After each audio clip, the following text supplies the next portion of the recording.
This is the In the Cove podcast, and I'm Roch Cheroux. And I'm Jackie Barker, founder of In the Cove. Hi, Jackie. Spring has sprung, but this podcast, unfortunately, is not about the beautiful weather that we've had. It's about something else that's happened. That's correct, Rob. We're calling it Sydney Watergate, Anatomy of a Crisis. So what I want to do is take you through just a brief synopsis of what happened between the period of the 10th of September 2022 and the 14th of September 2022, and what happened with Sydney Water and the response. So we don't normally go through things step by step, but it's really worth it. I'm just going to go through and lay the proceedings, and then once we've set the factual background, we're then going to speak to numerous different people from Lane Cove. We're going to speak to a business person who was impacted. We're going to speak to several Lane Cove residents who are impacted, including one who works in corporate communication at local government level. And we're going to speak to the Mayor of Lane Cove. We're also going to speak to Rory Burke, who works in Anthony Roberts' office. And we're going to get everyone's opinion on what happened and why it all went so wrong when it really, yes, it was a significant issue, but it could have been handled so much better from a communications point of view. So let's start. So at 6:40 a.m. on Saturday morning, the 10th of September 2022, a resident who lives very close to the corner of Epping Road and Mowbray Road, Lane Cove, heard a loud banging noise, which he didn't know what it was at the time, but we subsequently realised that it was a water main bursting. Not too soon after that, a Live Traffic publishes an incident report saying there's a burst water main on Epping Road. Around the same time, residents at Parkland Avenue, Lane Cove, which is a fair, well, you wouldn't say close, but in the same area as in Lane Cove North as Epping Road, reports extensive water on their road. The New South Wales Police arrive and tell them, look, it'll be a few days before it's fixed, and they put up some cones. About 7:45, residents in Fitzsimmons Avenue, the street closest to the burst pipe, started to notice that they didn't have water. At 8 o'clock, 8:55 a.m., the Traffic and Highway Patrol Command posted on their Facebook page the following, and I'm going to read it because this needs to give you some context. A burst water main in properties overlooking Epping Road has resulted in both directions of Epping Road at the intersection of Epping Road with Mowbray Road being affected by a large volume of water, with some sections very deep. Motorcyclists are advised to avoid the area, and there will be some delays to other motorists. Police from Ryde and North Shore Command are in attendance in addition to other emergency services. At this stage, there's no estimated time of repair of the main. Now, bear in mind that this was on the Traffic and Highway Patrol Command page for New South Wales Police. So In the Cove my phone starts beeping like there's no tomorrow, and all these people are reporting that Epping Road has this major flood, which some were describing like Niagara Falls. It was coming over the cliff face and just going straight down the road. It was a significant water incident. And so I then, after I'd been reporting at the Jesuit Mission Bazaar, came straight home, sat down on my chair, and probably didn't leave it for the next 4 days. So what happened in this situation was that it was obvious that it was a Sydney water issue, and I needed to get information. The first thing I do when I try to get information from Sydney Water is I contact their media area. Their media area has been notoriously hard to contact, and all I have is a general website, which is media at Sydney Water. I do not have any numbers to call, and their website has no contact details for media. So I put in an email and wait for response. Nothing happens. So then I decide that the only way that I'm going to get some information is if I put out Twitter info and tweets saying, hey, Sydney Water, what's happening with this burst water main on Epping Road? And absolutely no response. And I'm thinking, well, what's going on here? I then get a direct message from Sydney Water on Twitter saying, hey, look, we know there's an incident. We've got your mobile phone and your Twitter, and we'll get back to you when we've got some news. Now, at this stage, we are now at about 3:45 in the afternoon. There has been nothing on Sydney Water's Facebook page, Twitter account, and their website page, except at the Sydney Water outage page. There's just a very simple statement saying, our crews are responding to a burst water main in Lane Cove and North Ryde. So if you live in Lane Cove and North Ryde, you would first go to the Sydney Water outage page and you would put in your address, because you can only search their water outage page using an address. So you put in your address and the website will come up with a notification to you saying, your water is on, there are no known incidents in your area. So people would say, well, hold on a second, I have no water. So then they would ring the Sydney Water telephone line and be put on hold for a long time to try and speak to the Sydney Water customer service. In the meantime, Sydney Water has arrived at the site and is trying to fix it. So we've got nowhere at all on any information from Sydney Water. There was Sydney Water had provided nothing. So I then send a direct message to them saying, I need to speak to your Sydney Water media. I need to get an update, and I'm also getting a quote from my local member who also is the Minister for Planning, Anthony Roberts. So could you get back to me? I get a message saying that the Sydney media will be in contact with me and I will get it soon. So I'm thinking they've got my phone number, they've got my Twitter account, they've got everything. So it'll be really easy. I'll get a call and I'll know what's happening. At 4:41, Sydney Water finally releases an official media statement in the Cove. So the water has been flowing out all day from 6:45 a.m. 6:45 a.m. And it's released to In the Cove because I'm the only one who's asked and to no one else. And it says, statement from Sydney Water. Sydney Water has responded to reports of a burst water main at Epping Road, Lane Cove. Network technicians are on site and are working to isolate the main. An investigation into the cause of the break will be conducted. So no further information. So during so we're still at Saturday, the 10th of September, and I'm monitoring live traffic. I'm monitoring Sydney Water. Absolutely nothing comes out further than that. I try and get information, and then by this stage, I have contacted Anthony Roberts' team, and I've said to them, this is a major incident. Can you speak to the powers that be at the Sydney Water or the Water Minister and find out what's going on? They start trying to contact everybody, and again, they're really finding it hard to get some information. I keep on posting updates on the Facebook page, trying to give people as much information as possible, but given that there's no information coming out, all I can do is say that there's an issue. I do get a message from Twitter, from their Twitter account saying, look, our crews are trying to work on this, but because the repair is so big, we need to do it at night, which means we need to close the road, so nothing's going to happen tonight. So then I actually could say to people, well, look, this is a massive incident.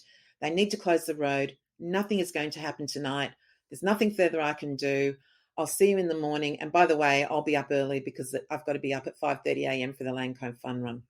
I wake up that morning, the 11th of September, and I see that on the Sydney Water outage page, they've now listed what they call 11 further suburbs. But in fact, it wasn't 11 suburbs. It was more than that because they only listed Lane Cove, and Lane Cove Council area has numerous suburbs within it. I then know that at the Lane Cove Fun Run, I'm going to see the Mayor and I'm going to see Anthony Roberts, and I'm going to say to them, this is a catastrophic incident. We need to act. I get to the Lane Cove Fun Run and my phone starts going off with all of the Lane Cove businesses saying that they have no water in Lane Cove. I immediately call the Lane Cove Mayor and I say, this is a catastrophic incident. You should be looking into activating your community plan. And he said, right, I'll get back to you. And then he immediately spoke to the Lane Cove Council, who said, we don't know what you're talking about because Sydney Water has provided no information. All through Sunday, I'm trying to keep people updated. I'm calling Anthony Roberts' office. I'm calling Anthony Roberts. I'm trying to say, what's going on? Anthony Roberts speaks to the MD of Sydney Water, who says that things should return to normal by 4 p.m. Nothing. They think that it'll be fixed by 7 p.m. Nothing. They then start saying, oh, maybe we should send some tankers because people might need water. They don't tell us where they're sending the tankers, how you can access the tankers. Again, no form of corporate communication. And when I say corporate communication, Sydney Water is actually a government-owned enterprise, but has its own board of directors, etc. But it's wholly owned by the New South Wales government.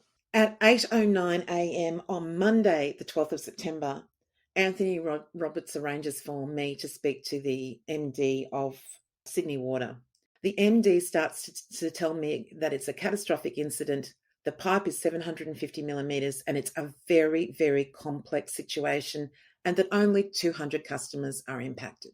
At this stage, I tell him that I'm going to have to stop him there and I'm going to have to give him the facts. And that's when I said, one, you're putting your crews under pressure, you're putting your customer service under pressure, your website has crashed because you are providing no information. I then pointed out that their figures in relation to customers was wrong because at one stage, an In the Cove reader was told that there were 50,000 customers impacted and therefore this was a bigger issue. He said to me that I had to make a distinction between connections and customers, and that is correct. There are people who have a connection to Sydney Water, be the landlord, but then the landlord then might have a couple of different tenants in the same complex, for example. And in fact, I quoted 150 Epping Road, which is a Meriton apartment complex. I then explained to the MD that he is talking about connections, not customers or even end users. I pointed out, for example, that at 150 Epping Road at Lane Cove, there is a Meriton apartment complex that has 3 large towers and over 300 units. Conceivably, that could be one connection because Meriton owns all of the units and leases them to 300 units. And none of those people have been contacted. None of them had water. What was going to happen with the elderly and vulnerable? How were they ensuring that water was there and that the elderly and vulnerable were looked after? The issue here is that because Sydney Water had not contacted Lane Cove Council, had not decided to provide information to the local emergency management committee, we couldn't activate the resources that would normally be like the New South Wales Police to come and door knock, because they can only be activated when it is a multi-agency procedure. Because Sydney Water hadn't told anybody, no one could do anything. So I know that that's a very long explanation, and if you're still listening to the podcast, I'm so thrilled, but I really needed to set the scene so that we can now then talk to the different people who've impacted. Rob, let's go and talk to all the different people who've been impacted, and we're going to start with Joyce from Baker's Delight. This is the In the Cove podcast. Joyce Amon from Baker's Delight in Lane Cove. I'm sure many of you have seen. Joyce, how are you? Thank you. I'm not too bad, thank you. What Joyce is really trying to say is I am physically and mentally exhausted after the pain and suffering that Sydney Water has put me through the last couple of days. Joyce, we spoke. When did you send me the call me and tell me that the Lane Cove Water was out? I think it was on Sunday itself at about 6:40, 7 o'clock in the morning. Mm-hmm. And of course, your first call is always to me to find out what's going on. Absolutely. I said, if anyone knows, it's got to be you.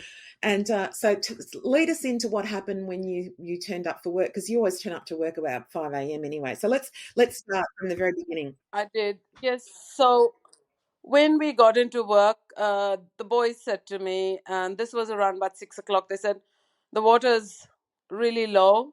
And I had already driven through the gushing water on Epping Road to get to work. So I kind of figured when they told me that something was wrong. So I asked them, I said, have you got water? They said, very little. It's very, very little. And by the time we hit 6:30, we had no water. So it was bone dry. The tap was literally, nothing was coming out, which meant we couldn't produce any more bread. From what we had done between 4 and 6 was all we could do. And I imagine that wasn't much. No, it wasn't, because it was just the start of it, really. We'd only probably gotten through 2.5 doors, and we still had another 4 more to go. That was just for the Sunday itself, yeah. So when did you have to, did you actually have to close it all, or what did you do? No, we didn't close. We actually got the help of some of our neighbors who were generous enough to give us water. Not everyone was, but majority of them were happy to help us. And I have to give credit where credit is due. Cozy Cove helped us with a bucket of water, but Sunset Diner was absolutely unbelievable. They just filled the buckets for us. They brought them out for me. And I carried them from Sunset Diner back to the bakery. And that's where I stuffed up my shoulder and my collarbone. Oh my gosh. Well, there is a claim form on the Sydney Water site, and I suggest that you use that. So, how long did you get water back on, and were you able to do a full day's trading, or it just impacted you so much? No, it impacted us quite a bit. So obviously we lost sales because we didn't have product out on time, and we couldn't. By the time we did manage to source some water, it was already too late. Unfortunately, producing bread is not as simple as just mixing the dough and putting it straight. It takes about 4 hours from start to finish. So yeah, we were running well and truly behind. So we just cut back on production because it wasn't worth our while to make it and incur that loss as well. So we didn't get water back till Monday. Sometime in the afternoon was when we got full pressure. But in the meantime, we went and bought some 20-litre buckets from Bunnings, and we filled them up for the next day so we wouldn't have the same drama because we didn't know how long the water was going to be turned off. Now, Joyce, I'm interested in this because obviously at the time that you called me, I was at the Lane Cove Fun Run, but at the same time, I also got calls from nearly every other business in Lane Cove. And Luke at Unwind, he called me just about 5 seconds after you, but at 10:40 a.m. he said to me it's back on. But you obviously didn't get it back on at 10:40 a.m. No, we didn't get it back on. No, we didn't have water that whole day. I think there was a slight trickle towards the late afternoon, evening, but we didn't really have much water. Right. So you're in spitting distance around the block from Luke, and he had water and you didn't. I mean, Joyce, this is critical for a business. Obviously, for your one, it's a product, but also, I mean, you also, besides having to schlep the water yourself from the other cafes and things around you, you also had to manage staff who were probably freaking out. How was that? Yeah, well, the staff didn't know what was going on. And more, staff is one thing, and producing bread is one thing, but it also impacted the cleaning for me, which is very important. We're in a food business, so food, you've got to make sure the environment is clean. You got to wash everything. So that meant we had to get more water to wash up everything, to clean the floors, because we wash our floors every day. So it's not easy. And obviously, you've got loyal customers, but you've got also a whole lot of customers that just sort of walk past. It's not great for them to see your business not able to offer literally the bread that you produce. So, I mean, you can't. It's hard to get back that credibility. So I'm really sorry for that. I mean, it's something completely out of your control and has nothing to do with your business. It's like COVID. Yes, it does have nothing. When people think that customers will come back, but mostly when a customer leaves, if they're disappointed, they haven't got what they want, they won't come back to you. They'll go wherever else they got their product. You can only hope that they would understand, but not everybody does. So that was a Sunday. What happened on the Monday when you came? Was there water on the Monday morning? No, there was water on the Monday morning, but again, very, very low pressure. But because we had filled up 4 or 5 buckets of 20-litre buckets of water and kept it, and I told the boys, do not, and I told all the staff, do not throw this water away because it's really precious at the moment. We were able to do our production on Monday with the water that we had saved. I think full pressure only came back to us late Monday afternoon. How stressful is that? You must have been beside yourself because Joyce, you've been through COVID where you couldn't get any staff because every time you had situations where all of your staff couldn't come in. You've been closed down for days. You are one of the longest standing businesses in Lane Cove. You're always giving to charity and community. You're an amazing person. How did this impact you? It was really frustrating and was really, really a difficult time for all of us, especially seeing what we've been through. And even right now, I mean, COVID is, yes, pretty much over, we can say, but it's still around. And we still don't have staff. I am baking 7 days a week, and this was just added stress, which I did not need. So, and I just think that I could not help my community give them what they needed because of someone else's fault. Joyce, I can see how emotional you are, and I've known you for, 20 years. I've never seen you like this. This is devastating. It is. It was really hard, really, really hard. Yeah, yeah. And the thing is, you've always been the person in Lane Cove. Oh, drop your keys. If you dropped your keys, give them to Joyce. If you've done this, give them to Joyce. You have been our rock for how many years have you been there now? 26 years completed. Years. You've been our rock for 26 years. And now I'm seeing a woman who I've never seen like this before. And you also look like you're in absolute pain. I am. Right now I am. Because I haven't been able to sleep for 2 nights because of the pain in my shoulder and my collarbone. I actually thought I did something to my collarbone, and it didn't strike me what was the reason why my collarbone was hurting so much till I actually went back to the physio and I asked him, I said, I don't know what I've done. So he said to me, tell me, what have you been doing? And I told him, I said, oh, we had no water. I was carrying buckets of water. He says, there you go. That's exactly what has triggered it. He says, nothing else. He says, it's the buckets of water that you have carried, which you should not have done. But I think in the heat of the moment, you don't think. You just have to get water, which is so crucial to our production. You just have to go and source it from somewhere. So that's exactly what I did. And little realizing that it was going to hurt me. Joyce, how were the customers? Were they as distressed as well because they were people who didn't know what was going on? I think they were. Yeah, there were a lot of customers who didn't have any idea as to what was going on. And I did tell them, because I drove through the water gushing out on Epping Road, I did tell them there is a water break, but I don't know whether it's related to us or not. But for whatever reason, we don't have water. And I'm assuming that that probably has something to do with it. And did it take you long to drive through Epping Road? Oh, yeah. On the first day, the traffic was really, really slow. But then when I was going back home, it was a nightmare because I was in traffic for 1 hour and 15 minutes, and I only reached the old Macca's site from Lane Cove. How long does it normally take you? Because you only live in Ryde. How long did it, North Ryde, I think. How long did it take you? It takes me maximum 12 minutes in good amount of traffic. If it's clear road, it'll take me 7 minutes to get to Lane Cove. And how long did it take you? Well, I had to get out of the traffic because I was so tired by this stage, just driving 1 hour and 15 minutes, and I was nowhere close to my house. So I turned around from the Macca's and I was going back through Hunters Hill. And then, of course, the bakery called me. So I had to go back to the bakery for some other problem. And yeah, that was it. So I didn't get home till 6 o'clock that evening. Oh, Joyce. And you also live in North Ryde. Were you personally impacted, your house? Yes, we were. We had very, very low pressure on the Sunday. Monday we were kind of slightly better, but then after that, yeah, once they actually did something about it, then we got pretty much full pressure from Tuesday. Mm-hmm. And you obviously lease the business premises.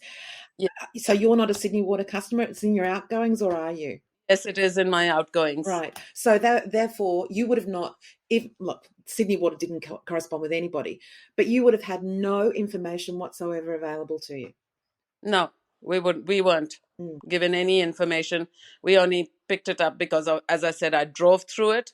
So I knew that there was a problem somewhere. Didn't think it would impact me, but it did. So yeah, Sydney Water didn't contact us. And having said that, when they said Sydney Water did eventually send out a statement, they said they were knocking on people's doors.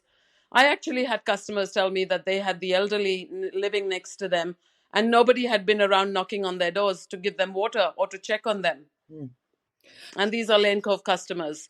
Yes, I have not had anyone who's told me that they got a call from Sydney Water. I've only heard that they got a call either from Lane Cove Council or Anthony Roberts' office was doing it. No, we didn't get even that. And I was really disappointed that they didn't think of once they knew that there was a problem in the plaza, that there was no water provided for us, because the canopy had water, the plaza side didn't have any water.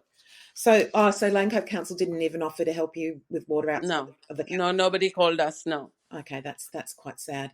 Now I was talking to Rory from, gosh, I can't remember, Rory at Anthony's Roberts' office in some ridiculous hour, and he was saying to me, I'm trying to get a tanker to the Lane Cove Plaza. I'm trying to get a tanker, but I don't think it ever turned up, did it? No, it never ever turned up. Because if it had, it would have made life a lot simpler for a lot of businesses. Because I know Nick from Nebu didn't have water, neither did Luke, nor did Guzman Gomez. I don't know about Justin, whether he had water, because he didn't call me. But all the others came around to check whether I had water, and which is what everyone does. We just check with each other, and none of us had water. But it was funny that the other side of the road, Cozy Cove, had water, but nobody else had water. It was just unbelievable the way it was turned off, and couldn't make sense, because you would think it was one pipe that came there. Look, it seems very random in a way how badly different businesses and residencies were affected. But Joyce, I suppose one of the uplifting things, it's good to see businesses helping each other, because in some situations, there's a situation where your competitors and either direct or indirect competitors. But in a situation like this, it doesn't really matter. We all just want to support each other. So Yeah, at the end of the day, we want to support each other, and that's the good thing. As I said, like Sunset Diner were giving water to everybody, and I know Guzman Gomez went there, and I don't know, there was some other business there, I don't know where they were from, but they were happily filling their buckets and giving it to them. So it was really nice to see. What lessons can we take away from this? I think we need a little better communication coming through from the concerned departments. I don't think it's only Jackie's job to do this, to do the communicating part. So all those organizations and government bodies that are responsible need to do their job better. Joyce, I've never seen you like this. Is there anything I can do? No, I'm really no, I'm okay.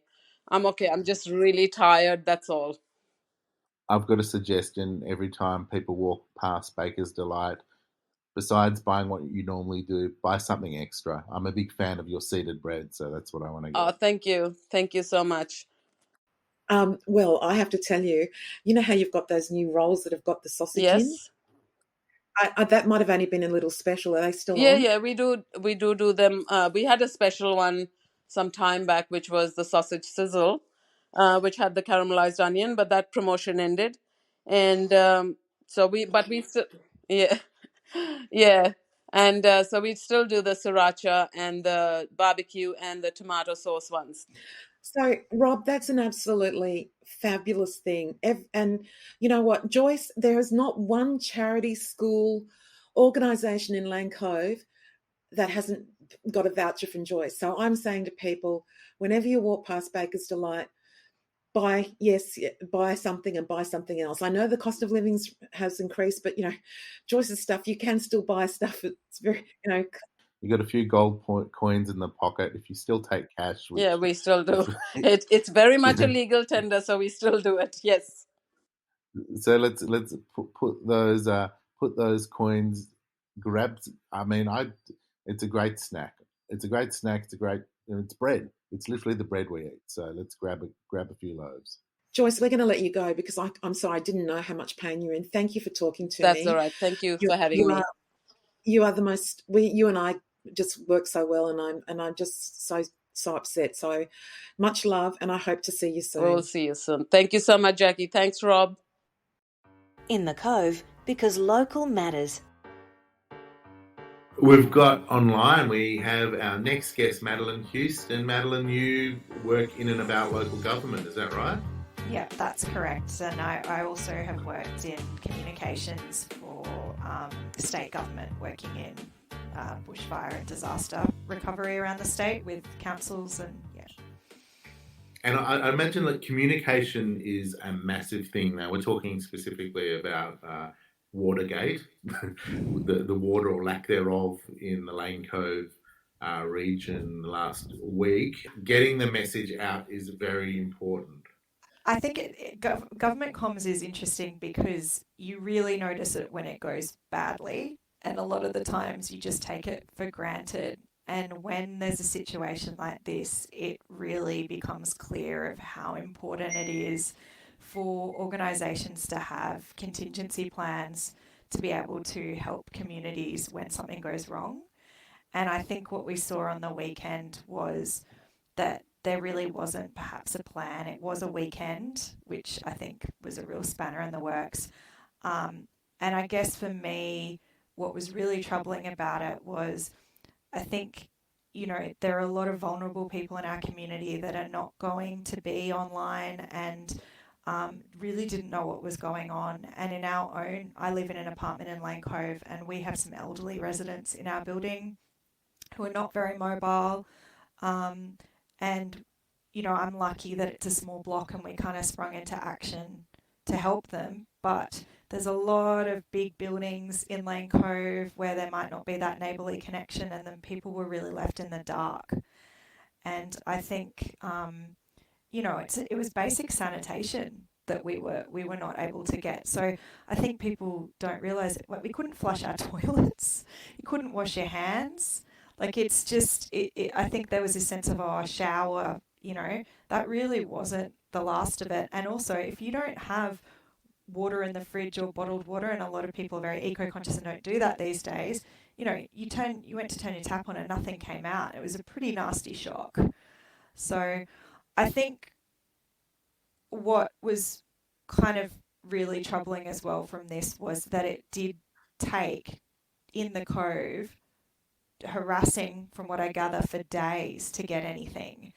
And I think in these situations, it's really public information is key and not public relations. And I think when an emergency strikes, you've got to make sure, and the core principles are that information is publicly accessible, it's across all channels, so it's not just digital, because in emergencies sometimes digital things go down, and you need to go to where people are. You need to work with your council because they are the ones with those strong community connections, and you need to leverage existing comms channels. And, if we are unusual in Lane Cove in that we do have this hyperlocal news service in the Cove, which we are so lucky to have because, ABC Sydney was AWOL as well. And that I think speaks a lot to the actual, the hollowing out of our local news sources that, we didn't have the Sydney Morning Herald showing up. We didn't have ABC Sydney showing up. It was Jackie and her team pursuing. And I mean, one thing that I think was interesting for me is Lane Cove is quite vulnerable to shocks. I mean, we've just had La Nina, but we're an area with the biggest bushfire, risk, really, one of the biggest bushfire risks. We've got the biggest national park. What if this had happened during a summer where, with water, I just think we are a community that is vulnerable to shocks. We've seen that with the pandemic, and you just can't take for granted that we're going to have the communications set up, I think is what we've learnt from this, to get information out. Who do you think was at fault here? Was it at all levels of government and the utilities? Forget about, how it actually happened. In the communication side of things, what should have happened? So you should have generally people, I guess, on call on the weekend is generally for government, that they have a team, they have some kind of contingency to do that, and they have, I guess, a plan for what happens in these situations, and that you pull it out of the deck and say, okay, this has happened, this is what we're going to do, cool, get these people on call. And I just, from what I gather, from what just being an outsider, I can't speak to, I don't have the ins and outs, but it didn't look like they had people on call to be able to update their website, to be able to update their social media. And what's concerning about this is as well, there just didn't seem to be an understanding of the community angst or empathy for that. You really have to be getting the information out, but also showing that empathy as well to be to people we understand and like really mean it and own the situation. And that wasn't happening. And, I think, it was quite troubling. The alerts on their website were inaccurate. There didn't seem to be any ownership of that. How long were you actually out of water? So we were very lucky. We were only out of water, I think. I live near the village, and I was only out, I think, for 5 or 6 hours. Saying that water wasn't back on because the pressure was so low. When could you start showering and flushing? I tried to wash my hair on Sunday night, which was a mistake. I kind of didn't register, and it was almost impossible to get enough water pressure to wash shampoo out of my hair on Sunday night. And I guess there was also that sense that we really didn't know. I was hearing from your channel, from the Facebook group, that water was being turned on and off, on and off, on and off for people. So we just couldn't really relax as well. I think, as I said, the concern to me was the lack of understanding, that it wasn't just annoying or something. It was actually a public health issue. That's true. I mean, the news that got out was definitely just about, it's going to be stinky in Lane Cove for the next few days because of showers. And you're right, the issue of sanitation and toilets not flushing. I mean, that's horrible. And I think the messaging was problematic. But I know that there's access to, sending text messages. Did that happen? You can send text messages around bushfires and other emergencies. Did any of that happen? No, and I think so. They're used by a particular agency. So I guess it's the thing is, like, government is huge. There's all these different agencies, and they have their own channels and their own websites. And it was interesting actually, because I saw yesterday Victor Dominello, the MP who's responsible for customer service, was talking about how they're looking at integrating the Floods Near Me app and the Fires Near Me app, because it makes sense. Why would you get people to download multiple apps? So that kind of integration and that digital transformation, I think sometimes it doesn't just happen. And I don't know, I guess with this, like, was this an unforeseen thing? I guess all governments do plan for shocks, really. Like, what if there was a major incident that, broke the water lines? What would we do? I mean, they prepare for things like, if there was a heat wave and the grid goes down, what do we do? In government, there is planning for this. So my question is, how did we get to this situation where there was no contingency plan that they could pull out of a drawer and kind of put in action? And that just, I think there's got to be some real questions around that. The thing we've really seen here, and I think that's really important, is this was kind of an exercise in community resilience. And that was, as much as you can rely on governments, I really, at the end of the day, it's got to be a joint effort. It's between community and governments and working together. And I think, I would just say, this is when you really see, as I said before, that it really benefits to know your neighbours. It really benefits to check on people and talk and make sure that you're supporting each other. As I said, in my building, I wasn't the only person to check in with our elderly neighbours, and that's, really gratifying. But I think, I've had before in Lane Cove, we also get severe storms. I've had a friend up the road, I had to go shower at her place when we had those blackouts 2 years ago, and we couldn't get our water system, hot water system running then. I think it's important we need to hold government accountable, because we do need this information, but I think we also need to really build and recognise the benefits of that community, and the community I know that In the Cove fosters through their website to help each other. And So I've actually got a little interesting thing to tell you. So this all started on Saturday, the 11th of September, when I was at the Indian Bazaar, covering that. as soon as I left there, I knew that this was something I had to just get onto. So I got to my office, which is home, and just went for it. Didn't leave. I sat down. I don't think I got up for about till 1 a.m. in the morning, but I knew I had to be up again at 5:30 for the Lane Cove Fun Run.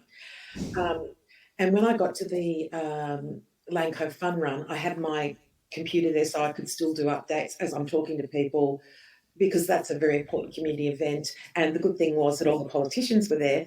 So, and I've actually got this hilarious photo of me, what I call a politician sandwich, where there's Anthony Roberts on one side, me and Andrew Zibick on the other side. And I just thought it was funny because saying, well, there's no political bias here. I've got Labor on one side and Liberal on the other. It was hilarious. I must show you. Anyway, I digress. So but I'm also looking at my phone. And our street WhatsApp group went off saying, why is there no water? Why is there no water? And I just immediately said, check in the cove. And they automatically knew what to do. And during COVID, I encouraged everybody to set up a streets WhatsApp, and I encourage that at your street, at your apartment. The benefit of WhatsApp is that you don't have to be involved in any form of social media. I found during COVID that this was a great way, because like my mum is a WhatsApp fiend, because all you need is a mobile phone. And one thing I would actually mention, it's good timing, because I believe next week is Emergency Ready Week, where everyone is encouraged to download. There's a Red Cross app that helps you put in plans for. Basically, it takes you through like what would you do in an emergency and maybe what the more likely ones are for your area. So, obviously it's a very wet summer, but it's things like storms, and connecting with your neighbours, having somewhere to go. And I think that this situation has kind of really brings that front of mind of why you would do that. So it's good timing to be talking about these things and talking about community resilience. And I think, thank God for In the Cove. We would have been in a really dire. No, but I think, also the pressure, because what comes from hyperlocal news is the holding it accountable and pushing them. And, this not just going under the carpet that it was a glitch that happened on a weekend. Thousands of people were impacted by this and continue to be to what very recently. Do you know what I find really frustrating, and everyone's probably heard this, is that I identified that there was a technical issue in their website back in February 2022.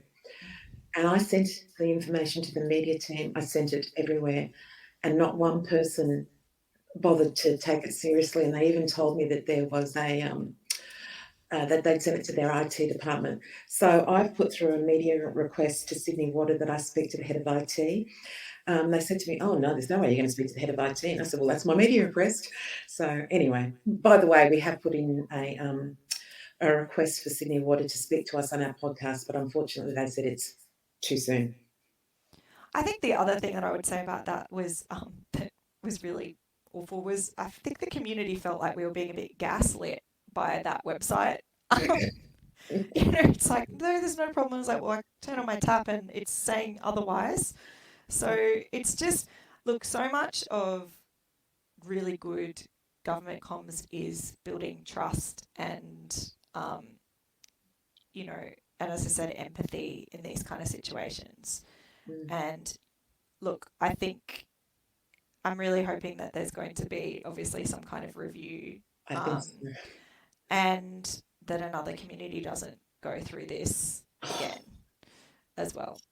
Absolutely. Not every community's got it in the cove. So exactly. So it was kind of, as I said, it was kind of almost, if you could say, the best area for it to happen with in terms of us being able to have information.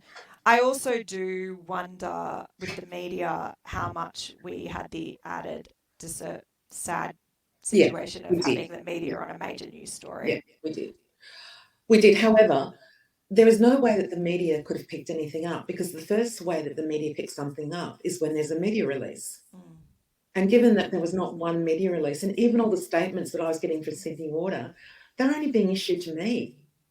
Yeah, I have to say that was something also that I found quite strange, that it was not being updated on anything else. And, I have to say, again, hats off, Jackie, for the way you were kind of applying best practice, which was dating every post day and time, so everyone knew what was the latest information, because you're at the mercy of the social media algorithm where it will show you what it wants at point.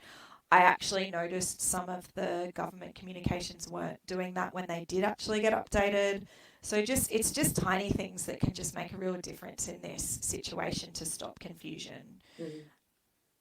Thank you so much for talking to us. You're a star. That's all right. Thank you.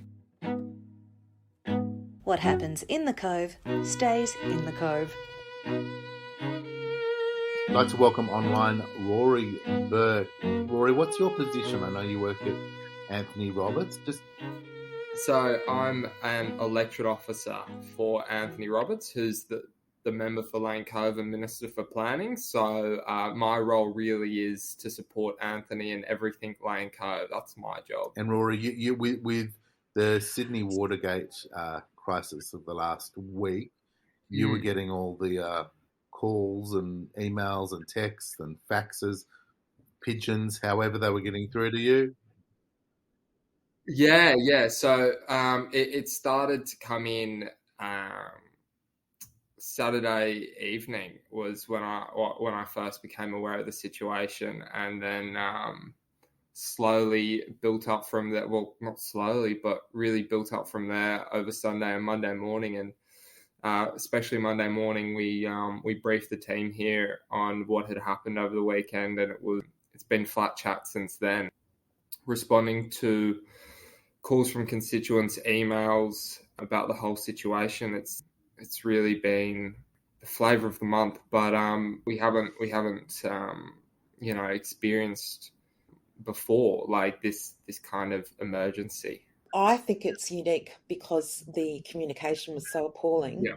What do you think? Water outages and electricity outages will happen from time to time, and usually Ausgrid and Sydney Water will give us a heads up and let us know prior. We had none of that this time round. The best way to describe it is that communication was not proactive, which was really surprising. We really had to, go out and search for the information ourselves. And it was just, I think the breakdown was really surprising. Anthony said this himself, he hasn't experienced something like this in 30 years of public service, and neither have I. And it's something that we're really keen to have a look into and see how that breakdown occurred. Could you feel the frustration of Anthony's concerns? Yeah, absolutely. And I completely understand the frustration. I mean, people understand when water and electricity goes out. I understand why people were so, frustrated and then angry, was because they weren't given a timeline. That's all that people wanted. They wanted information so that they could make plans. They knew what they had to do. And that's where the real issue is.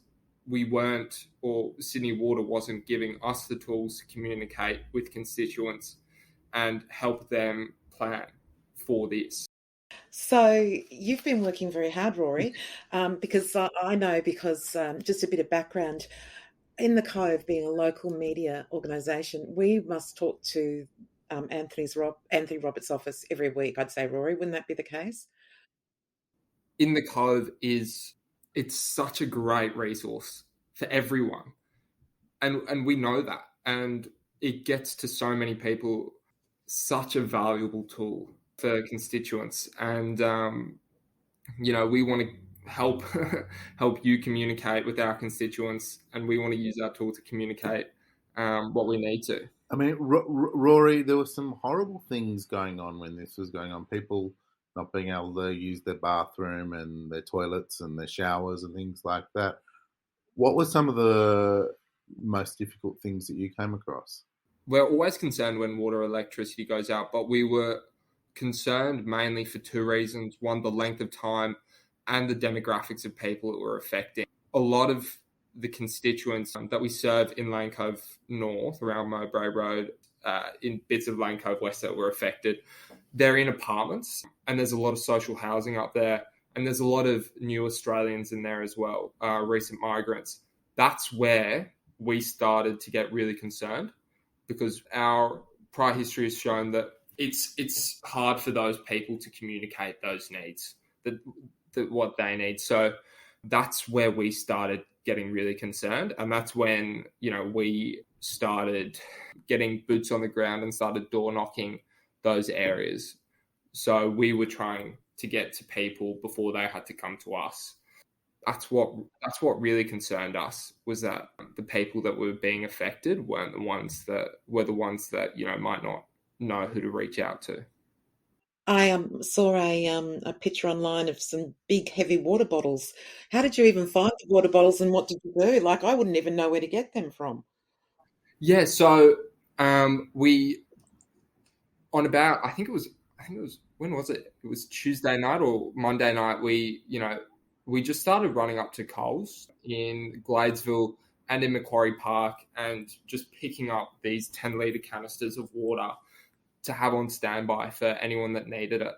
We were on standby really till about 9 p.m. on Tuesday night, and whoever needed them, we had people calling us, and we'd just drop them around to their place. So we dropped some around to Beverly, who put that post up, which was very kind of her, and then to some of the social housing blocks in Lane Cove North, and they shared that water around, and it was used, for drinking, flushing toilets, and whatever they needed it for. But we were concerned that people didn't have drinking water. And look, we just weren't satisfied really with, at least on my end, I knew the points, the water collection points, or the tankers that Sydney Water had set up wasn't really going to reach people in the way that it was intended. It was set up in Lane Cove West. It was initially set up in North Ryde and North Sydney, and it was just far away from the affected areas. Eventually, one in Moore Street and Lane Cove West came online. But again, it's those elderly people and those, new Australians that wouldn't have known to go to those spots. So we were just trying to get to them. So wow, you went up to Coles and you had all these huge water bottles, which I couldn't even carry myself. When you went to the different places, what was the reaction like? How did people greet you? What did they say to you? Yeah, everyone was very grateful. They were obviously still frustrated and angry about the situation, not having water and stuff, but they were just grateful that someone was there giving them water. That was nice to see. I know the council mentioned that a few people were just a bit rude, but luckily I didn't encounter any of that. The sense that I got was just people were just perplexed as to how this happened. And they were grateful for the water, but they were still really concerned about when the water was coming back on. So we were grateful that, Kevin Anderson's office, who's the Minister for Water, they really picked up and were communicating really effectively with us. So when we were dropping off the water, we could give, really recent updates as to when people could get our water back online. And, they reached out, a lot of people reached out through the In the Cove chat, just calling the office. At the end of the day, constituents, I found, they don't really have time for the inner workings of government. We're the local member. We represent the government. We are responsible for this. And that's what we were trying to convey as well. It doesn't matter who's giving them water. It doesn't matter who's giving them information, just as long as they're getting it. Look, I have to say, Rory, I'm exhausted. I can imagine you're just as exhausted. I've never been in a situation where, look, I don't know how many calls I made to Anthony. I don't know how many calls I made to you. We were just tic-tacking. It was unbelievably, it was just full on. I'm exhausted. Yeah, look, I was really exhausted on Tuesday night, and then I had to get up early and go to uni and do an exam. So fingers crossed I did all right in that. But, I think I've got to, I'll wait for the marks and see, and then I'll come up with some reasonable excuse in my mind. And to your parents. Um, And to my parents as well. And the thing that I want to get across is that so Anthony's office is in Gladesville. He's a member for Lane Cove, and the Lane Cove electorate seems bloody huge. But anyway, that's another story. Yeah, but the benefit is that he does employ a lot of locals, and you grew up in Lane Cove West, so immediately you knew exactly where it all was, didn't you? Yeah. So I grew up. I've lived in Lane Cove for my entire life now. So I know the community and the area really well. So that is the benefit. And we've also got Simon Canderas here in the office as well, who's a local lad. A lot of other local people are really involved. Angus McCaffrey, who's left us, was a Hunters Hill boy. So that's the benefit as well. We know the community and the area really well. So there's not that knowledge gap that you might find with other government services. We're in the community. We know the community. We know what needs to get done. I was also impressed that you were obviously tic-tacking with Carlia Tink's office, because they put a thing saying thank you to the hardworking team. So you must have been dealing with them, were you? Yeah. So they gave us a call early Monday morning. So they were obviously getting calls from constituents, and this is what I was saying earlier. It doesn't matter if you're federal, state, local. You're a part of the government or you're in government, people are going to go to you. We were giving them a bit of information, a bit of background, but they were very kind and recognised the work that we were doing and trying to handle the situation. So they just directed a lot of the concerns to our office, and we took that on, those concerns on board, and managed to get the information across. Now, obviously, this impacted Lane Cove Council area and North Ryde the most, and then it started flowing through to the other areas, and they were all impacted. And the interesting thing is that Lane Cove is interesting because if you live in Lane Cove North, you could either be in Lane Cove Council area, or you can be in Willoughby Council area, and you can be either the member for Lane Cove or the member for Willoughby. So you were probably tic-tacking with Tim James a lot, were you? Yeah, Anthony and Tim James were chatting quite frequently during it. But again, it's there wasn't that people weren't shirking responsibility. We're part of one big team here, and it doesn't matter if they're in Willoughby or in Lane Cove, they're without water, and that's the key point. So we were looking after people and door knocking bits of Willoughby, door knocking in Lane Cove, obviously, as well. We just wanted to make sure that everyone was getting the same service. And you were also talking to Andrew Zibick, the Mayor of Lane Cove, and also, I understand, the General Manager of Lane Cove Council. Yeah, so we've got a really great working relationship with Council. Craig and I speak quite regularly. Andrew and I speak regularly. And that's the same thing as well. It's government, like I said, is one big tent, and what this demonstrated, and what was a really good takeaway, is it demonstrated how well we were able to work together throughout this. Across all levels of government. I think that was a really positive thing that came out of this. But there are amazing lessons to take away, and and I understand that, and rightly so, Anthony has called for an inquiry because the level of wow, I just can't even go in. Well, you've seen all my posts about how, but so there's called for an inquiry, and hopefully that's going to go through Sydney Water from top to bottom, because this has been just the most amazingly incompetent response I've ever seen to any crisis. Yeah, look, so Anthony and Tim have both made it clear publicly and within government that an inquiry is going to be needed here, and they're pushing heavily for it. And I think Anthony spoke to the Premier on Tuesday morning about it as well. Like you said, it's not what constituents expect, and it's not what they deserve. And I want to preface that by saying that Sydney Water technicians and engineers were working around the clock. Correct. They got it back online, but they just weren't communicating. Yeah.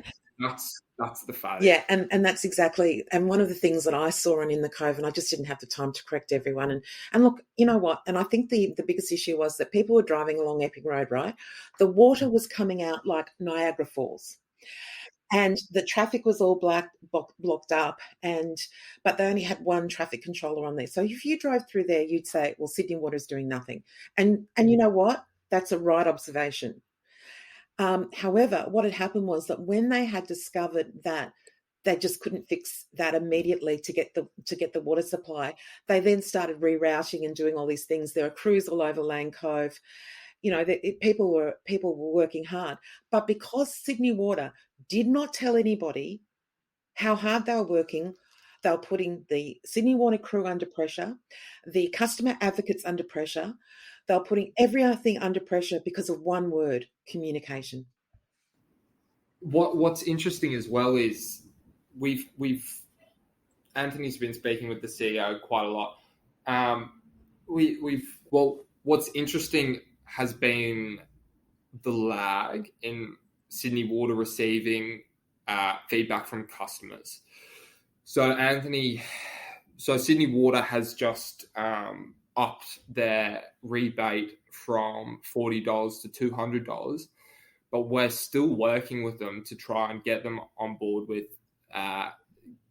finding ways to compensate renters, which again is the majority of the demographic. And like you said, Jack, there's a difference between end user and customer.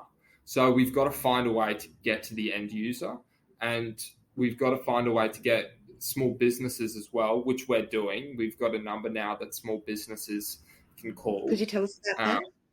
Yeah, so small businesses, the CEO has provided us a number. So they can contact the team leader for business customers, Ian Sharp, to discuss their situation about and to reach appropriate compensation. Because when we were door knocking Lane Cove North, we were talking to small businesses as well, and a lot of them had to go offline for Sunday and Monday. They couldn't service their customers because they had no water.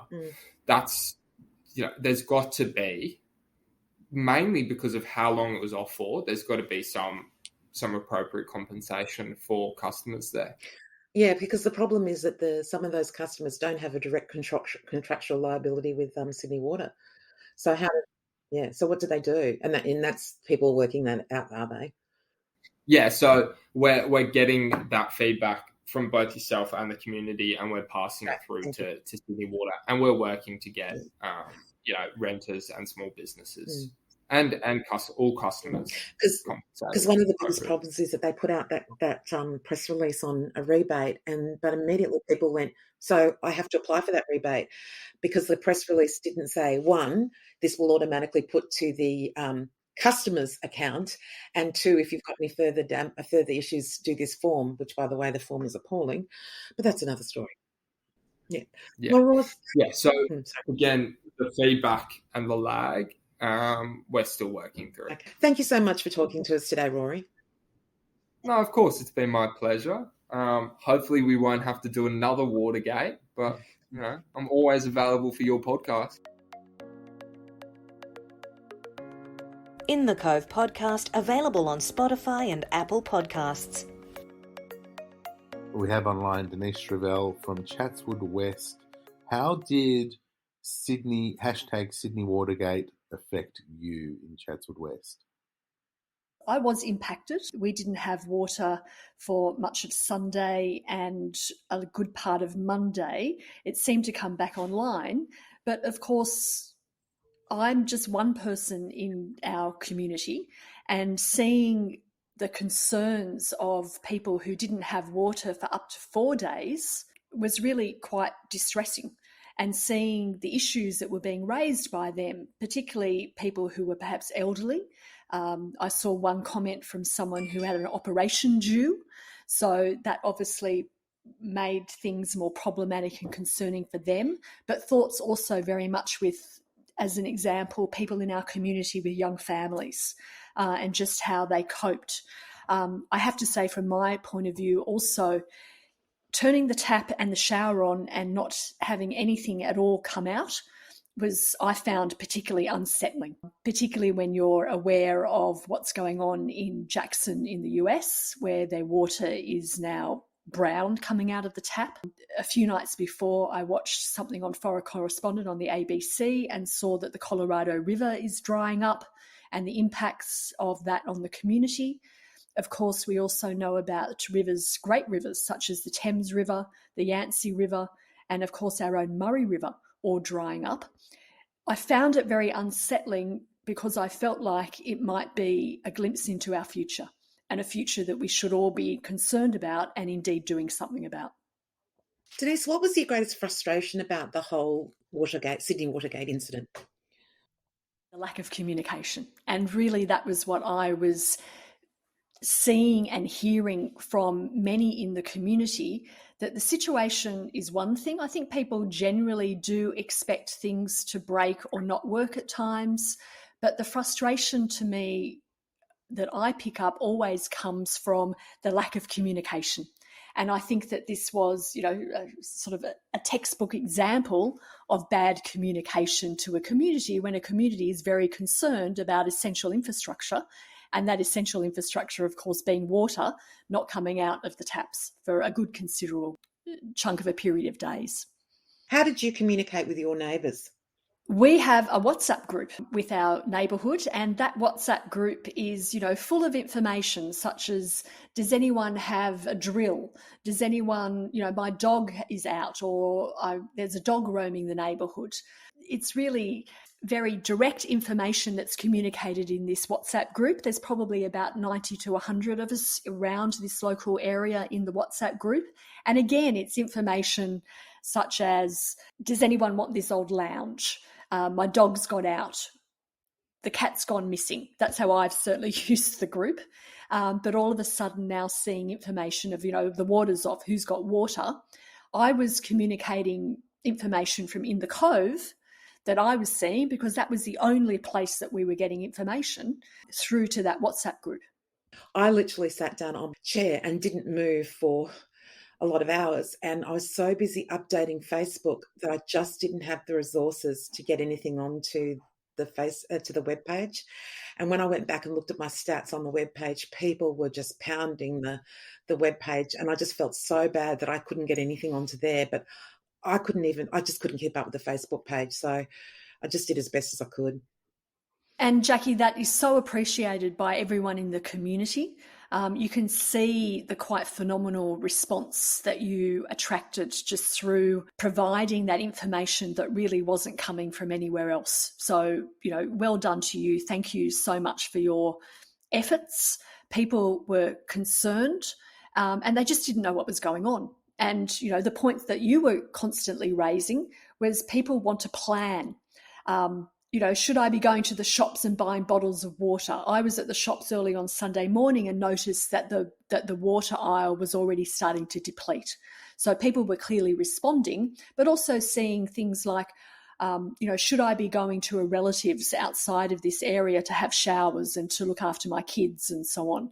So people, again, have a fairly, they're understanding of things when they break down, but they just want to be communicated with. And that really wasn't happening. So I kept on emailing Sydney Water Media saying, just give us a worst case scenario. That way people can plan, but there was absolutely nothing coming. Denise, I think this has been brilliant. The one last thing I'd like to say to you is, what lessons should we take away from this? That ongoing communication about what's going on to the community. Certainly put that everywhere you can. In the Cove, to me, was just a great example of a hyper-local publisher that's really serving the needs of the community. The other lesson that I really have taken away is that we clearly need to be talking more about about our infrastructure and our essential infrastructure. So I know right now people are very concerned, the direct concerns was water isn't coming out of my tap. How do I get drinking water? How do I bathe? How do I flush toilets and so on? They were the direct concerns, there's no doubt about it. And that lack of communication was very frustrating. But I think as a community, we now need to be asking questions about the state of our essential infrastructure. I've certainly seen some comments again in the Cove highlighting the rapid urban development that we've experienced in our area, and asking questions around, is the infrastructure, which is decades old, is that infrastructure able to meet the needs of that rapid urban development agenda that we've been experiencing in our community? Someone did, I think, again, made the point that I thought was quite good on one of your posts, Jackie, that you can't put a plaque on a pipe, which I thought was really a good comment. Water infrastructure is something really vital to us on a day-to-day basis. A sports stadium, not so much. But they're the things that I think sometimes our governments put emphasis on, where it's the things that, you can't see and you maybe don't think about until they break down, and then they become everything. They're the things that I think that we as a community should now be having a much deeper conversation about. Look, I think that's an amazing point, Denise. And I think it makes you also realise what we do take for granted. I mean, it's, this water, how it all comes into our place, it's just assumed. There's no, you don't really think about it.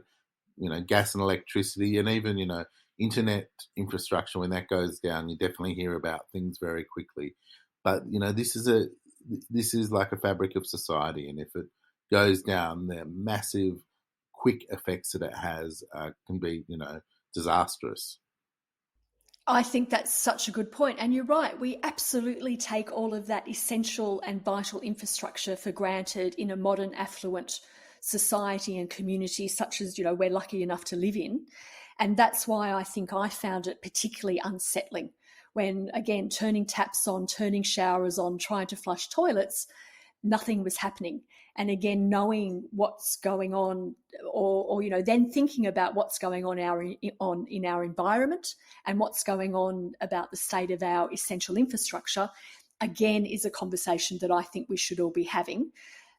Partly because we don't want that to happen again. We don't want things like this to be happening on a regular basis. And as a community, our expectations should be that the people who we elect and our leaders in our community should be taking care of these things. And the question to me that we should be asking now is, is this infrastructure meeting community need? And are our elected representatives taking these issues as seriously as they clearly should be? Thanks for that, Denise. The reason why I was really keen to talk to you is, one, your street name, which for privacy we're not going to mention, but your street name just kept on coming up over and over and over in the comments as being one of the worst impacted. And two, although technically speaking you are not in the Lane Cove Council area, Chatswood West is always, I've got so many readers from Chatswood West because you may as well walk across and be in Lane Cove. But I also wanted to show that it just didn't impact Lane Cove, because I know that I can be accused of being very Lane Cove centric, and I am, quite proudly so, but I think it's important to talk with other people as well. So thank you for taking the time talking to us today, Denise. Well, thank you, Jackie. That's really wonderful to be on. And thank you for everything that you do. Again, it's been just so rewarding and inspiring and quite inspirational to see the response that the community has given to you. And Jackie, people rely on you and have relied on what you do, and never has that been demonstrated more than what we saw in the last 5 to 6 days. This is the In the Cove podcast. Welcome, Marianne Bastiani, a Lane Cove North local resident. There's the hashtag Sydney Watergate scandal. What happened? What happened to you? What happened? I woke up on Sunday morning and I went to use the washing machine. Actually, I turned on the washing machine. It started beeping at me. The little tap indicated there was no water. So I immediately ran to turn on my taps. No water. I'd seen a little post on In the Cove, I think, that something had happened overnight on Epping Road with some water leaks, and thought perhaps there was a connection. Immediately went on to In the Cove and saw, lo and behold, yes, there was an issue with the water in Lane Cove, but didn't really know what was going on from any other source other than in the cove, and then proceeded to uncover more and more information from in the cove as the day progressed. But I was without water for all of Sunday. Managed to get a shower, started texting other people in the suburb, to be honest, as well, and managed to get a shower at a friend's whose water was on at that stage. It seemed to go on and off at various locations, to be honest. Then it came back on, thankfully, I think on Sunday night. By Monday, I had a cold shower in the morning, and then I got out to go to work, got into the lift, and my neighbour was there holding bottles of water, telling me it had gone out again, and they were stocking up because they had children as well. I'd already used bottled water overnight to clean my teeth and do those sorts of things. And yes, I don't know, the situation just kept going on and on. I went to the Sydney Water website and, tried to call them as well, I think. Their site said that Lane Cove was fine, that my address itself, that there was no water problem there, but there was. And so, yes, it went on, and the only source of information that I had about the progress of the water was Jackie Barker's In the Cove. So I kept going to that reliable source on Facebook every couple of hours to check for status updates and check people's comments, and the whole community was sort of communicating on that platform to find out what the hell was going on. So that's basically it.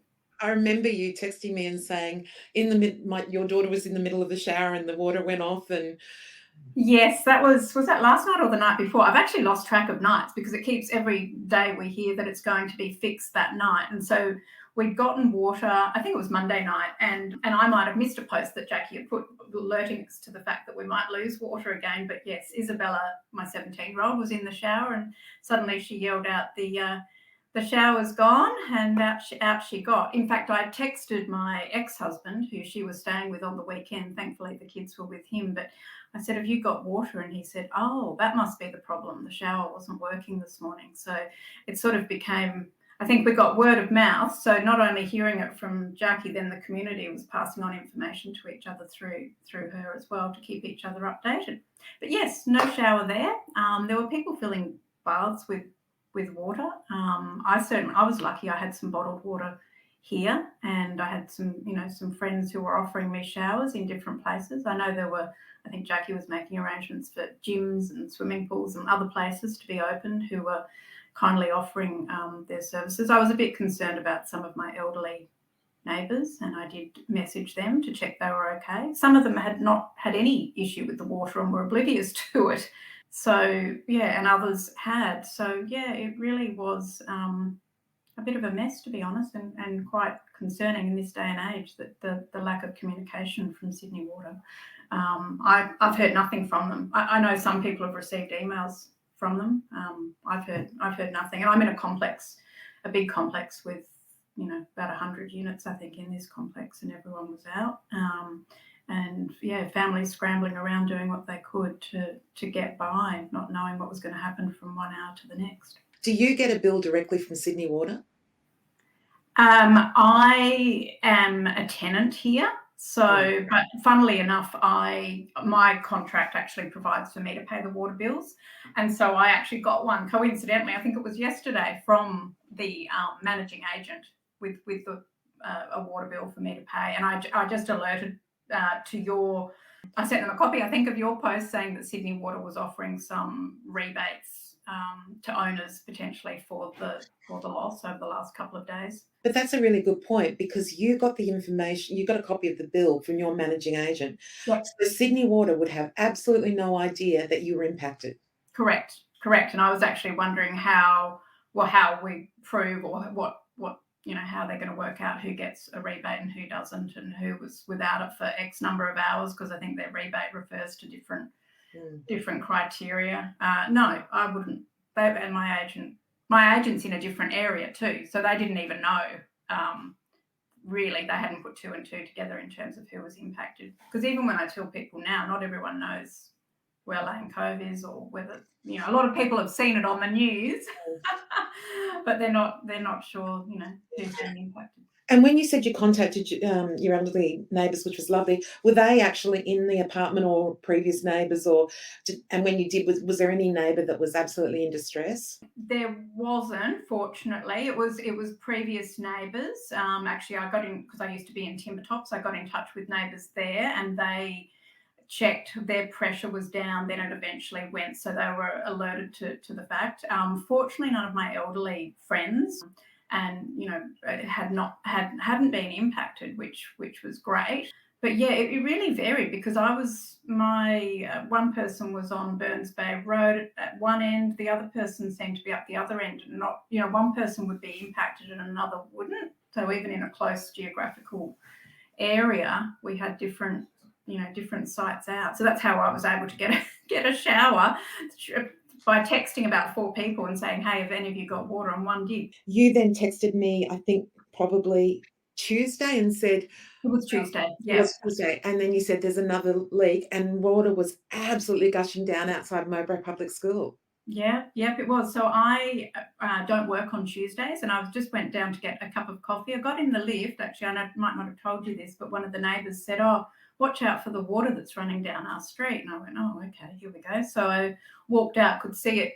I'm off Mowbray Road, in a street that runs off Mowbray Road, and there was water gushing sort of down our street. It was being captured by the drains, fortunately, but I walked up around the corner onto Mowbray Road to get my coffee, and I could see probably about 3 Sydney water trucks there, but the water was just gushing from Mowbray, the public school, just gushing down the road at that point. And so then became apparent that, I think we'd heard by that stage that the Epping Road leak had been stopped, but it appeared that it was then popping up on Mowbray Road. And then my daughter later in the day said there was a similar water leak on Parklands Avenue, or somewhere around that area as well. So there were other leaks popping up. So we thought, oh.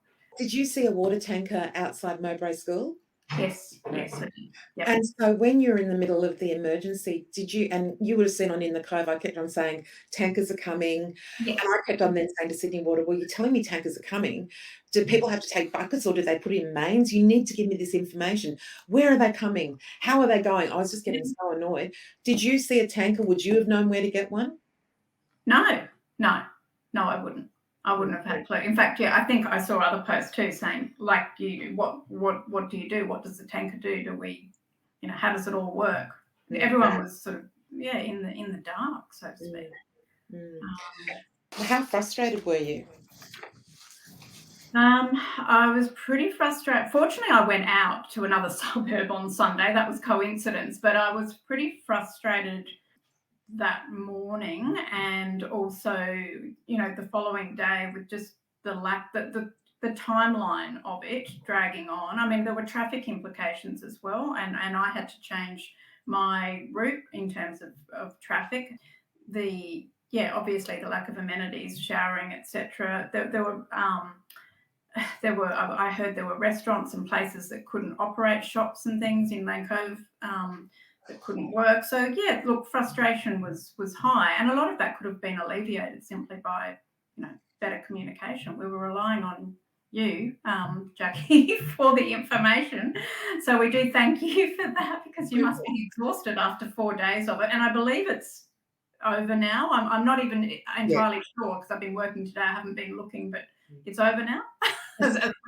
Look, as far as I'm aware, it is. But you know, look, I don't know if you've had a chance to look. I've posted all the videos, but finally, Sydney Water, after because I think I spoke to the CEO of Sydney Water on, I can't remember, but 7 a.m. on one of the mornings, and I went into full Jackie Barker, former legal compliance manager mode, and explained to him just all of the what he needed to do, and I didn't leave anything off the table. I tell you what, I gave it to him. Yeah. And anyway, I think since then that's when all the communication started. So right. Yeah. I gathered there'd been a shift once you were involved and some political members were involved. Yeah, look, and Anthony Roberts was on the same call, and Anthony was speaking to him constantly. But finally, I got a copy of the video, and if you see the video, look, it is obvious that it was a major incident. Yeah. But then we didn't know that, because if you don't tell people, they don't know. No. Yep, exactly. And so it had to hit, I don't know, the news and the political arena through via you in order for Sydney Water to actually do something, is what I gather. Right. To actually communicate. Did you get caught up in any of the traffic on Epping Road? I got a heads up about it, obviously, by looking at your page, so I avoided the area completely. I got caught up the other day trying to get onto Epping Road when I think it was Landers or one of those roads had been blocked off, and I had to change I had to do a detour. So yeah, frustration was there, but in any event, first we have COVID, and then we have floods, and then we we just have one thing after another. Some people were texting me and saying that they'd been in traffic for 2 hours on Epping Road on Saturday. Oh, wow. And of course there was and as I'm sitting there providing all of this information, I don't know when I went to bed on Sunday night, but it was very late. But all I could say to myself was, when the Monday commute starts, this is when the proverbial is going to hit the fan, and other than Jackie Barker in Lane Cove Local News, someone else will pick it up, which of course they did, because the traffic helicopters were saying, Epping Road's an absolute mess. It's gushers, and they're back to the M2, and it's taking 2 hours. And going, hello, Lane Cove knows. Jackie will know. Yeah, I'm lucky as to where I'm geographically situated that I bypass that. I'm ahead of that to get to the city. So, but yes, frustration. And then I had people from interstate, of course, from Brisbane and other people I knew saying, what's going on down there? This is a major. It's a major thing. Obviously the lack of amenities, showering, etc. I heard there were restaurants and places that couldn't operate, shops and things in Lane Cove that couldn't work. So yeah, look, frustration was high, and a lot of that could have been alleviated simply by better communication. We were relying on you, Jackie, for the information. So we do thank you for that, because you must be exhausted after 4 days of it. And I believe it's over now. I'm not even entirely sure, because I've been working today. I haven't been looking, but it's over now. Look, as far as I'm aware, it is. But look, I don't know if you've had a chance to look. I've posted all the videos, but finally, Sydney Water, after because I think I spoke to the CEO of Sydney Water on, I can't remember, but 7 a.m. on one of the mornings, and I went into full Jackie Barker, former legal compliance manager mode, and explained to him just all of the what he needed to do, and I didn't leave anything off the table. I tell you what, I gave it to him. Yeah. And anyway, I think since then that's when all the communication started. So right, yeah.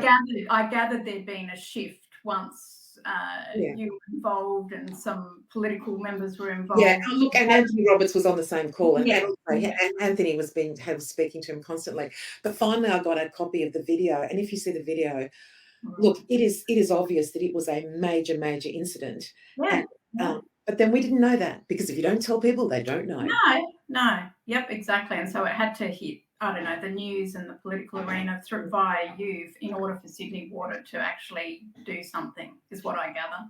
Actually communicate. Right. Did you get caught up in any of the traffic on Epping Road? I got a heads up about it, obviously, by looking at your page, so I avoided the area completely. I got caught up the other day trying to get onto Epping Road when I think it was Landers or one of those roads had been blocked off, and I had to go back and change I had to do a detour. So yeah, frustration was there, but in any event, first we have COVID, and then we have floods, and then we we just have one thing after another. Some people were texting me and saying that they'd been in traffic for 2 hours on Epping Road on Saturday.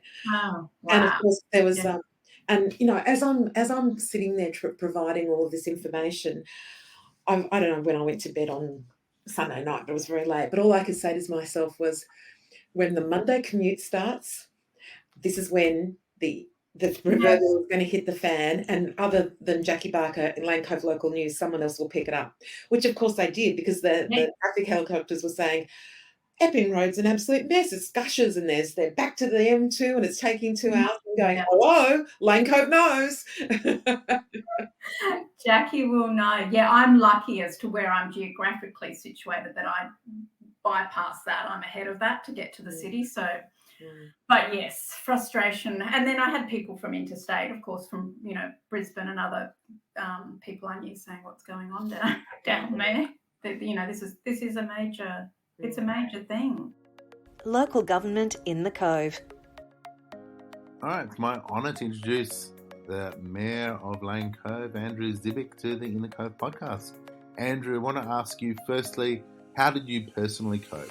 Before you put your mayoral hat on, how did you personally cope without water? Look, I was fortunate being in a part of Lane Cove that wasn't affected. But obviously it was just the fact that it's the constituents I look after, and really just trying to go, there's a responsibility for us to act in a time like this. So trying to figure out, what we could do to help without knowing how long this issue could be going on for. So originally we thought it might be 12 hours, 24 hours, and then it started to drag out. And, to be honest, it was hard of going, to one extent calling a state of emergency to, going, do we bring in portaloos? Do we open up council facilities for showers? We had no end line. So it was kind of like, on one hand, you could have gone to all this effort to try and get stuff together and then find the matters fixed. We were just completely in the dark as to how long this could be going on for. And so whether we needed to start to try and organise things, or was it a thing that would be resolved pretty quickly? And it turned out it took a good 4 days to resolve. What was interesting was, of course, I saw you very early on Sunday morning at the Lane Cove Fun Run with, oh my gosh, your daughters look so cute, but we won't go, that's another story. And, what was interesting was that you looked as frustrated as I was, that you had absolutely no information given to you. Don't you think that's bizarre that the Mayor of the Lane Cove Council area, the most impacted area, had no information? Yeah, and this is a frustration that many people think, particularly with utilities. There's legislation that essentially utilities can do what they want when they need. And, the most common complaint we often see is, utilities doing night works.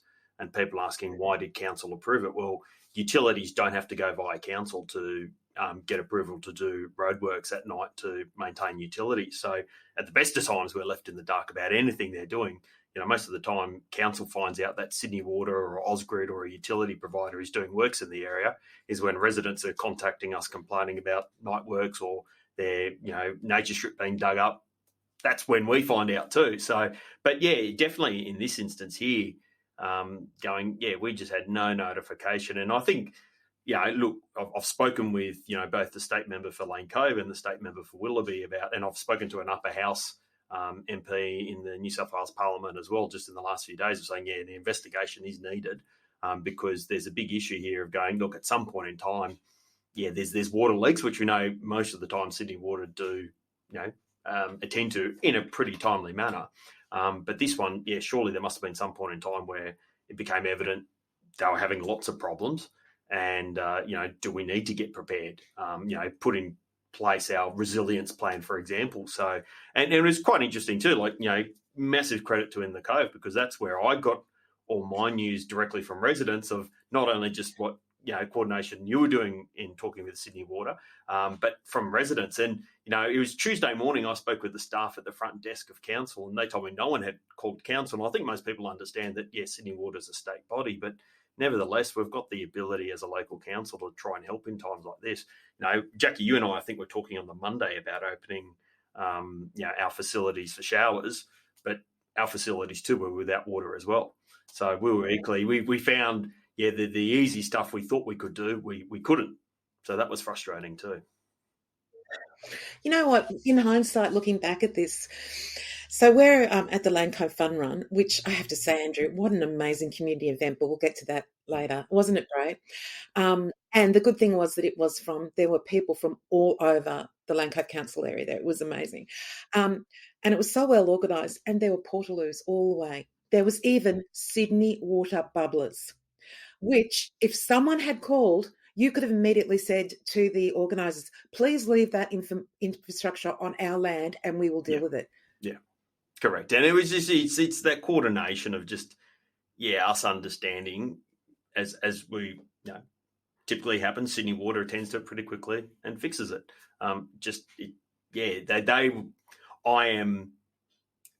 I've got a hypothesis that they would have expected this was a bigger issue, and hence, and I heard a rumour, this is hearsay, of them even talking about helicoptering in a bulldozer to fix it. So that obviously didn't happen because they couldn't get safety approval. But again, whether that's true or not, but that's the stories I was hearing. And again, the fact is, I'm hearing this as the mayor, as hearsay from other people talking about what other people were saying. So, and I think even still to this this moment, I am not aware of any official communications from Sydney Water to Council, and council staff too. Like when I was speaking with the council staff, the default that I get from them as well, they say, we try contact the utility and we never get our call responded to either. So as a local government organisation, that's extremely frustrating, and I can see the staff, all the time they do. When I put a request to staff, I know they act on it, but so often with these bigger utilities and state corporations, we're little fish just like the residents, which is frustrating. I mean, it's quite perturbing to hear that, because I kind of would have assumed that you had like the equivalent of the bat phone to get through to people directly that us mere punters don't. And you're telling me that you and your team are also sitting on wait, listening to music on wait, is a bit frustrating. And look, I think there is that's where we give credit to our local state members office and his team as well, because they did, and there is a bit of a difference there between state MP being able to escalate faster than say what we could. Effectively we're just a little arm of the state government where effectively what is local council, it's the state government delegating the things they don't want to deal with to local government. So that's it. And I can see the frustration in the community that people see we're all a form of government.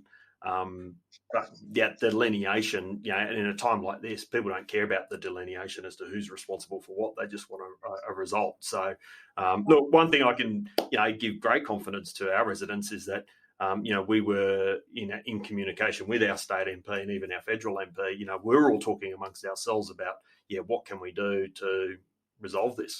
Andrew, you've been mayor since January 2022. And in that time, I've seen that you've taken really quite a lot of steps to speak to council about communication, because I've been doing In the Cove for 10 years, and I think a lot of the times my frustration with Lane Cove Council was they're doing all these great things, but no one ever knew about it. And since that time, you've put in place communication. And I think the problem with this is that Sydney Water should learn something for what you've done, because they might have been doing all these things, but no one knew about it. What do you think about that? Yeah, I agree. And I think that's, again, I think there's been an evolution in our community and society as to what information people expect, and in a timeliness, in a timely manner. So, the term I've used for council is we've really moved from an era of consultation to collaboration. And that's where I'm saying, as an organisation, we need to evolve more to have more workshops, get people's input earlier. But at the same time too, our Lane Cove Council Facebook page has now, when I last looked, almost 9,000 people following. So it is a way that you can, in a very timely and quick manner, get information out to the community. And people look at that, and I think in this instance here, just even the point that we had tankers coming to Lane Cove, but no one, it was only because of residents posting pictures. So Sydney Water had tankers in the streets, and we had no idea, and we're hearing secondhand, are they plugging that water into the mains to provide water supply, or is it there that people can take a bucket and a container and fill up water? We had no idea. There was no communication about that whatsoever. So that's where an organisation like Sydney Water could have just simply posted, hey, water tanks now available in Lane Cove, this is what they're doing. So that's where these tools are available for everyone to use in a time of emergency. Andrew, what lessons can we take from this? How can we improve along the track? Because all of us have got to improve in everything we do in this type of situation. Because, it's the type of thing that, remember when the power went off in February 2020, just before COVID hit, and we just, that was a situation where there was no one could work out if council was responsible for something, or Sydney Electricity, because it had to do with roads and all sort of stuff. So in February 2020, when we had a week where people didn't have power, that was very confusing, because there was also a lot of issues with trees on the road and things like that. And when that happens, it's always very difficult to know, is it a council thing? Is it an Ausgrid thing? And that did get very confusing. So people do get confused about which layer of government. So it was interesting to note that you didn't have any calls. I thought that's fascinating. Yeah, and I think too, and that's one thing to keep in mind too, which I think, great service what we've got within the Cove. But the thing that I had to go through a period was trying to say to the staff is, hey guys, we've got this issue here, and the staff are saying, well, like no one's contacted council, so it's very much then relying on me to go, hey guys, look, and I was literally showing my phone and going, here's the feedback I'm getting from the community. That they go, okay, yeah, this is an issue. And the minute I showed that, there was no doubt that they're like, all right, we've got to look at what we can do. So, the things what we then found we could immediately do, we contacted St George Housing, who are responsible for the social housing in our area, and go, are you guys checking in on your tenants? And they said, yes, they were. We then, I gave some locations to the council staff that I said I'm particularly concerned about, because I know there are concentrations of elderly or people with disability. So we actually had some council staff out door knocking to do welfare checks. So, that's a thing that we felt, we could do and enact. And of course, on the final night, we finally had a consistent water supply that we could have the aquatic centre open for showers. But again, that was still day 4 of us going, hey, it looks like this is dragging out yet another day. And simply, that was the first day in this whole saga that we had consistent water supply to that council facility, that we were confident that we could open it up. So, that's the, it is a hard world out there trying to figure out who's responsible. But I think, look, I think one of the core benefits we have as a Lane Cove community is, because we are the 3rd smallest LGA in Sydney, but I think that's a great advantage because it's very easy to get in touch with your local councillors. And, we can act quickly, and we all live within a walk of each other. It's that's one of the unique things about Lane Cove. Thank you so much, Andrew, for being available. And I have to say, you are always available because you take calls from me at all hours of the day and you're never mad. Although I do have to say, when I called you at, it must have been 7 a.m. on Sunday and said, Andrew, this is a catastrophic incident.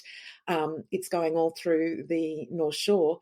You said to me, well, how do I know? And I said, well, they've updated the website, but they aren't telling anybody. Well, I can imagine that Lane Cove Council staff went, what are people on about? We've got no information. You'd think that Sydney Water would have said, alert, councils be on alert. Unbelievable. Yeah, but if you call at 7 a.m. or before, I generally know it's an emergency. So, got to take the call. What happens in the Cove stays in the Cove.